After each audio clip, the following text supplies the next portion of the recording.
Alô, meu amigo aposentado! Alô, minha amiga aposentada! Como vocês estão? Sejam todos muito bem-vindos. Hoje, juntamente com o Dr. Nakamura, estamos aqui para falar o que esperar da ação da revisão da vida toda. Com esse pedido de destaque, como ficará a ação, como poderá ser o voto do André Mendonça, se ele realmente poderá votar nesse processo. Tá começando agora mais um Alô, aposentado, um giro de notícias!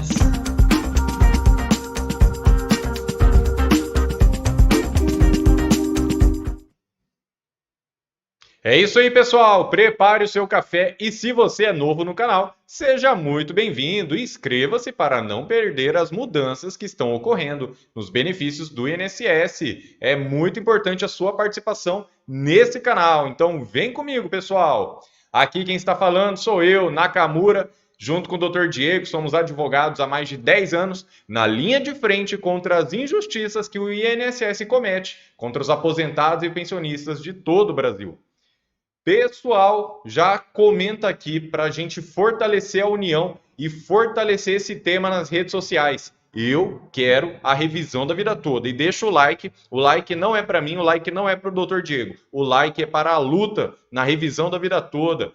Se nós deixarmos esse assunto esfriar, eles vão varrer os seus direitos para debaixo do tapete. Mas se depender da gente, isso não vai acontecer. Pessoal, então vem comigo. Olha só. Dr. Diego já trouxe muito bem. O que esperar do voto do André Mendonça? Primeiro de tudo, nós nem deveríamos estar discutindo isso, né? Primeiro de tudo, nós acreditamos realmente que o pedido de destaque deveria ou deverá ser considerado nulo. Por quê? Porque perdeu o seu objeto. Se o pedido de destaque foi feito como uma ferramenta para trazer o plenário virtual para o plenário físico, trazer para os debates, isso quer dizer que o ministro que pede destaque, ele ainda não está muito confiante, ainda não tem muitos argumentos para proferir o seu voto. No entanto, o que aconteceu na revisão da vida toda foi justamente o contrário. Quando já estava 3-0 a favor do pedido dos aposentados, o ministro Nunes Marques proferiu seu voto de divergência. Até aí, tudo bem, a gente não concorda, mas temos que respeitar, né? Ele foi induzido pela nota técnica do INSS, então até aí está dentro da normalidade. Depois ficou 5-5, e aí o ministro Alexandre de Moraes pediu vista do processo. Isso aí levou um baita tempo, né, pessoal? Quem está acompanhando aqui já sabe, levou uns 7-8 meses, mas a espera valeu a pena. O grande problema foi que aos 47 do segundo tempo, 23h31 da noite, faltando 29 minutos para o final do julgamento, o ministro Nunes Marques pediu destaque.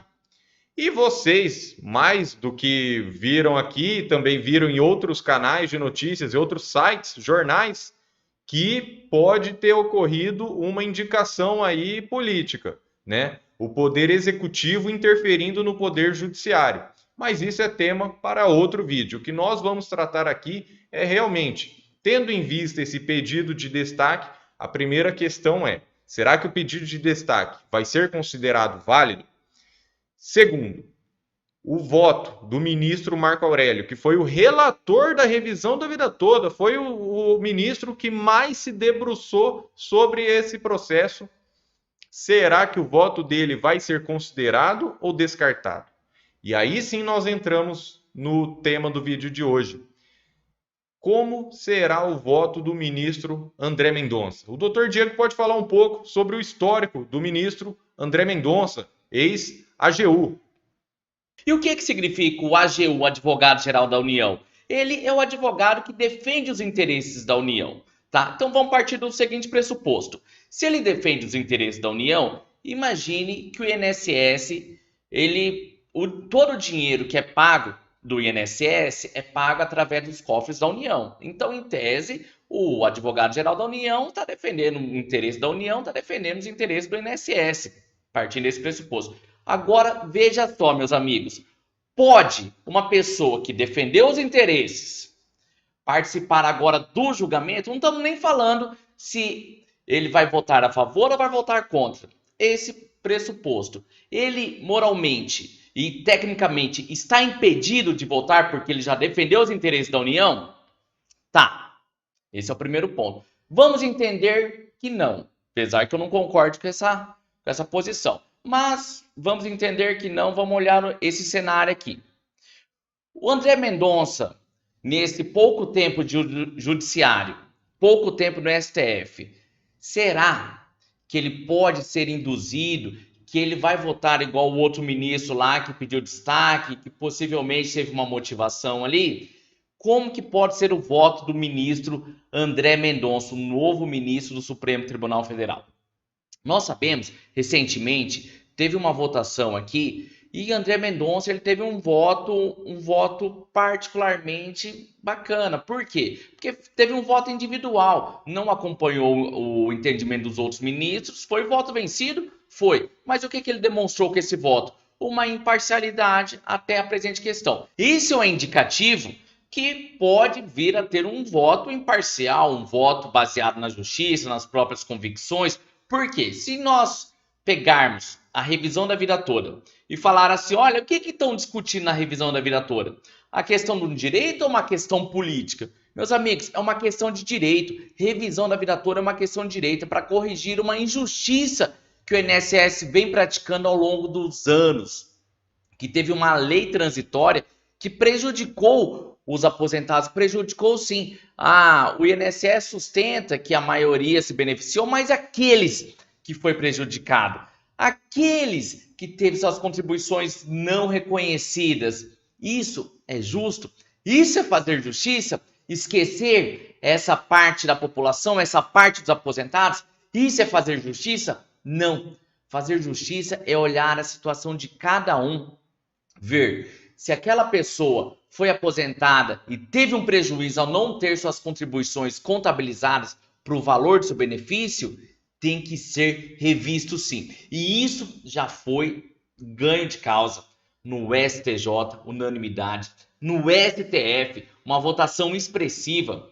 Apesar de uma grande divergência, teve finalmente um voto, a maioria 6-5. Então, meus amigos, o processo já foi ganho. Agora querem derrubar a revisão da vida toda num tapetão, mas não, nós não vamos deixar, nós estamos na luta, nós vamos continuar lutando até o fim. E se por acaso o voto do ministro Marco Aurélio for derrubado, porque ele já não está mais no STF e vai ocorrer a votação novamente, e se o André Mendonça puder votar, nós esperamos sim que ele faça justiça com os aposentados, que tenha um voto imparcial e não esteja vinculado a nenhum indicador dele, a nenhuma política, a nenhuma nota técnica errônea, a nenhuma falácia do INSS que apresenta cálculos mirabolantes. Ele tem que se debruçar sobre o direito, sobre a questão de fato, o que ocorreu e o que está em jogo aqui.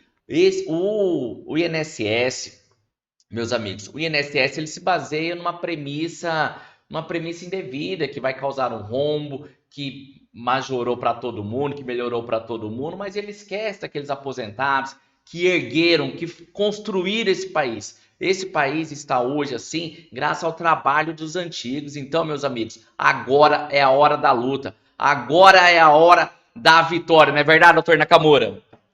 É isso mesmo. Em diversas entrevistas, o ex-advogado-geral da União, André Mendonça, e também na sabatina do Senado, ele falou: o povo deve ser ouvido. Agora nós vamos ver se realmente era uma campanha só para ele realmente entrar no cargo de ministro, ou se ele realmente estava querendo dizer aquilo. Afinal, quando ele defendia os interesses da União, tudo bem, é o trabalho dele. Ele passou num concurso e foi subindo na carreira justamente para isso. Até aí tudo bem. O que ocorre? Qual que é o grande problema aqui? A questão do impedimento trazida pelo Código de Processo Civil. O Código de Processo Civil é uma lei e ele diz bem claro: o impedimento ocorrerá quando uma das partes for ou advogado ou mandatário, né, representante de uma das partes, e depois se tornar juiz. Isso vale desde o juiz de primeira instância. Imagina você contrata um advogado e esse advogado passa no concurso para juiz. E ele acaba virando juiz aí da sua comarca. ele automaticamente estará impedido de atuar. É uma questão objetiva, tá certo? Não entra no subjetivo, não entra no sujeito. Ninguém nem faz análise. Ah, mas será que ele vai ser honesto? Será que ele... Não, não é. Por quê? Porque se você entra com um pedido, você já defendeu os interesses de uma parte. É claro que ao julgar, você já vai carregar toda essa experiência, toda a sua visão sobre aquele processo. Você não vai conseguir analisar de forma imparcial. Por isso que antes de entrar na discussão, mas ele vai ser imparcial ou não vai? Antes de entrar nessa discussão, o Código de Processo Civil já trouxe a questão do impedimento. E é preto no branco, é de forma objetiva. Se foi advogado de uma das partes, já não pode julgar esse processo. Nós não estamos falando que ele nunca vai poder julgar um processo contra a União. Nós estamos falando o seguinte: ele ainda era AGU quando esse processo subiu no STF. Isso mesmo. Vocês sabem, vocês viram em outros vídeos nossos, ele pediu a exoneração dia 6 de agosto de 2021. E o processo subiu no STF em 2020. Isso mesmo, em agosto de 2020. Então, quando ele foi pedir exoneração da AGU, né, o processo já estava no STF fazia um ano, tá certo? Ele era, então, ministro da Justiça, acabou saindo em março de 2021, voltou para a AGU. Então, ele voltou a exercer o cargo de AGU. Nós sabemos bem que o INSS é representado pela AGU. Ora, será? Mas eu entrei com um processo e eu vi ali Procurador da Fazenda Nacional. Ora, Procuradoria da Fazenda Nacional faz parte da AGU. Tá certo, pessoal? Então, não temos dúvida da questão do impedimento. Agora, isso precisa ser declarado pelos ministros do STF ou reconhecido pelo próprio André Mendonça, mas aí nós já não acreditamos nessa via, mas nós acreditamos sim que o STF vai se debruçar sobre esse assunto, vai fazer uma análise técnica e, diante dessas evidências, não vai ter como não reconhecer esse impedimento. Assim nós acreditamos. Mas, ainda que seja superada essa questão, como o Dr. Diego bem disse, nós acreditamos que ele vai manter a sua imparcialidade. Ora, uma vez que você entrou da porta para dentro do STF, você precisa esquecer quem te indicou, você precisa esquecer que quando você era AGU, você fazia o seu cargo, né, estava exercendo o seu dever, muito bem feito, só que agora você é ministro do STF, não é verdade? Qualquer um de nós que estivéssemos numa posição dessa, nós deveríamos deixar o nosso passado para trás, trazer com a gente só o nosso conhecimento e as experiências, mas as visões devem ser imparciais caso a caso. E no caso da revisão da vida toda, os 3 ministros que proferiram votos, ou seja, Luiz Edson Fachin, Alexandre de Moraes e o relator Marco Aurélio, eles trouxeram diversos fundamentos constitucionais e legais. Agora, o único voto de divergência, que aí foi acompanhado pelos outros, foi do ministro Nunes Marques. E realmente se pautou nessa nota técnica do INSS e também em outro argumento, dizendo que, ora, os aposentados, o trabalhador, quanto mais ele vai trabalhando, mais ele vai ganhando. É como se fosse vinho, né? Quanto mais envelhece, melhor. Mas não é bem assim. Nós sabemos muito bem que tem gente, sim, que foi ganhando mais depois dos 50 anos. Mas tem gente que não. Tem gente que largou tudo para cuidar da família, ou teve gente que sofreu um desemprego aos 50 anos. E que empresa que está pagando bem para alguém com mais de 50 anos? Um ou outro caso você vai achar, um caso de gerente, um caso, né, um cargo maior. Mas a grande maioria, quem perdeu o emprego e teve que recomeçar a vida depois dos 50 anos, pessoal, nós sabemos que nem sempre as contribuições são mais altas. Então, essa premissa do Nunes Marques, que nós acreditamos que ele tenha sido induzido ao erro pelos argumentos do INSS, essa premissa ela já foi desmantelada pelo próprio ministro Alexandre de Moraes no seu voto.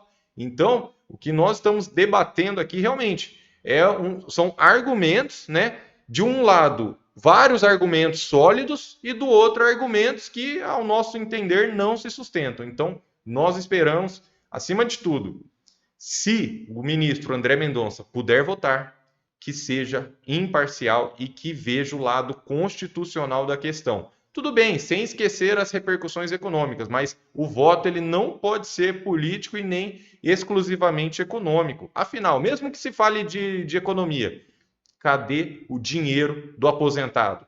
É isso que nós precisamos responder, porque o aposentado trabalhou década de 70, década de 80, até anos 94, e para onde foi parar esse dinheiro? Quer falar em rombo? Quer falar em rombo? Vamos falar em rombo então, mas vamos falar do rombo da Previdência ou do rombo do bolso do aposentado? Pessoal, vivemos tempos difíceis, mas com muita fé e muita luta, nós chegaremos lá. E se depender da gente, nós não descansaremos nem um dia em favor do direito dos aposentados. Então, contem com a gente, viu, pessoal? Meus amigos, então essa questão ficou bem esclarecida. O que nós esperamos da revisão da vida toda? Nós temos vários passos até chegar realmente na votação. Esperamos que não precise a votação do André Mendonça, que seja impedido, que o voto do ministro Marco Aurélio seja válido. Mas até lá tem um longo caminho para percorrer, tem uma longa luta. Então, meus amigos, se ficou alguma dúvida, deixa aqui nos comentários também, deixa seu nome, da onde que você está ouvindo nós. Deixa, já se inscreve no canal também. Pessoal, tem muita novidade vindo por aí. Tem muita novidade vindo por aí. E vocês, eu tenho certeza que quer ficar bem atualizado, bem informado. Por quê? Somente através da informação que vocês serão respeitados. Nós temos um slogan aqui, o aposentado bem informado é o aposentado respeitado. Então, com essa, nós nos despedimos aqui desse vídeo e fique ligado nos próximos vídeos.